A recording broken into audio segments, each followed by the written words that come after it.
I think that animals have a right to exist on this planet as well as people do because we need animals to survive. The way I see it is that a lot of the animal rights people are putting animals above humans. I don't think that's right. I think the main purpose of dissecting frogs is to advance our species. I personally think it's very cruel to dissect. They did not have a choice whatsoever to die. My name is Georgie Rosen, and I live in Providence, Rhode Island. I love animals a lot. I think you can learn a lot more from a book rather than just cutting something up. I'm not going to say I feel for the frog because, to tell you the truth, I really don't. My name is Patrick Burnett, and I live in Elon College, North Carolina. My dad is Jeffrey Burnett. He is a surgeon here in Alamance County. The main thing about dissecting animals is just to get information, not only so we can help ourselves, but also help that animal. Dissection was first introduced into the classroom in the 1920s to study animal bone structure. Today, in America, over 3 million frogs are used every year in classroom dissections. Some of you guys went down into the muscle layer, which is the layer right underneath the skin. My name is Anna Butler. I teach biology. When you cut into an animal, you have the feeling of the tissues, where everything is placed. Locate the heart in your frogs. I dissected a frog in the 7th grade. I still remember a lot about the organs, where they are, what they look like, the muscles, and stuff like that. Dissection was brought into the classroom to help bring together the actual hands-on experience of seeing how the parts relate to each other. Let's see if we can find the liver since it's pretty big. When you get into 6th grade, we're going to be dissecting animals. I wouldn't want to dissect animals because that's not right just to kill animals like that. My name is Portia Russell, and I live in Coney Island.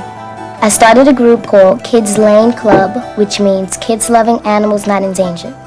I started this group because I wanted to be a vet when I grow up. Some people think that you would learn to operate on the animal more by dissecting and going through the different parts of it, but I don't think that really helps. A lot of changes have taken place in surgery. Before I want to do a new operation on a person, I'd like to try it and work on the details with animals. As a surgeon, I can tell you that that's totally ridiculous. You only learn how to do surgery on people by doing surgery on people. I'm Dr. Marjorie Kramer, and I'm a plastic surgeon. I think that I could have learned everything that I know without ever dissecting an animal. I don't think it's very necessary if somebody's going to be going into medical school that in 7th grade or 6th grade they should be dissecting. There are so many other things you could learn from. What if you want to get to bladder? Where are you going to find it? I am Jenny Howland. I teach 5th grade science. In 5th grade, we just used the computer model, Operation Frog. My name is Kelvin Denard Coker. I'd rather dissect a frog on a computer because I wouldn't want to take a frog's life away. That's doing it for you. The only way you're really gonna learn is if you find out where the heart is, you find out where the intestines are, you find out where the lungs are. Seeing the real thing. I think we're learning even more because you can see it even clearer in a computer. I found that these 5th graders are really absorbing the information. How do you get into finding out what the organs do? They can go to a database, and in that database they can find out about the whole system. I wouldn't use computer models as a substitute for dissections. I would use them alongside a dissection. Doing a hands-on dissection where you're seeing the organs, it's much different. Even the model that we used in the lab, the lungs are much larger than what you normally find them. I personally feel that if you don't want to dissect, you're not going to learn anything anyway if you're really opposed to it. For many years, students were forced to participate in classroom dissection or fail. Often, the feelings of those who said no were not taken seriously. I think a lot of times children are told, oh, don't be silly, it's ridiculous, you've got to overcome this, why don't you grow up? It makes me very angry. So I decided to make a petition to ask the state of Rhode Island to ban dissection because I did not want to be forced to dissect.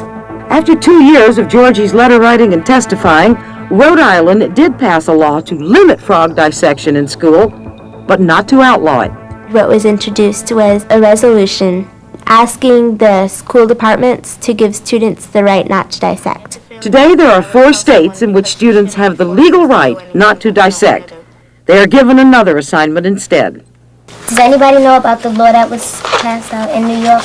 New York State has recently passed a law which gives children in school the right to opt out of dissection classes. The exposure to different ideas, different life paths is important. You may lose some students who might be the researcher that goes on to find the cure for cancer. I would like to think of a world where children grow up respecting all life. And I don't think you can do that if you're in a classroom and you're presented with a dead frog to dissect. When we're doing dissections, hopefully they're learning about how the organism works when it's living. Biology is a study of life, not a study of death. The whole thing is that this animal is living to die, and I believe you live to live. In the future, I hope that people will think about it and know they shouldn't dissect or hurt any animals anymore. Anytime you choose not to do something, you have a chance to lose an opportunity to learn. If you really feel strongly about something, stick up for it and let your opinion be heard. Hey, Jay. I did something I believed in, and I think anybody could do that.